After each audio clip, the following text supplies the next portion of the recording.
Day 57 of 365 Bible Stories. That evening, in the land of ancient Egypt, by the banks of the Nile River, under the warm golden light of sunset, Pharaoh's daughter, a graceful young Egyptian princess with elegant dark hair adorned with a golden headdress and wearing flowing royal linen garments, headed down to the river to bathe, accompanied by her attendants.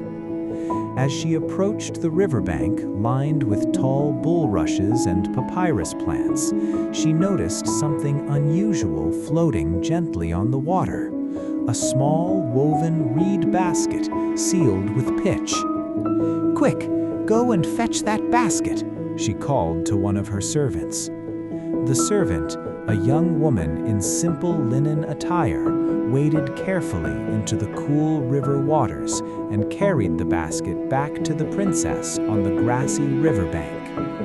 When they opened it, they were surprised to find a beautiful little 3-month-old baby boy inside, his soft dark hair framing rosy cheeks flushed from crying, wrapped snugly in cloth. "The poor child," the princess exclaimed with compassion. "He must be one of the Hebrew babies." Moved by pity, she gently picked up the crying infant and rocked him tenderly in her arms until his sobs quieted and he fell peacefully asleep against her. All this time, young Miriam, the 10-year-old Hebrew girl with shoulder-length dark hair, wearing a simple linen tunic, had been watching everything from her hidden spot among the nearby bulrushes. Gathering her courage, Miriam stepped forward politely and approached the princess on the riverbank. "Your Majesty," she said respectfully, "I can see that you love this little baby. Perhaps I could find a woman from the Hebrew women to care for him until he is old enough for you to keep him." The princess smiled warmly at the brave girl. "Yes, that's a fine idea," she replied.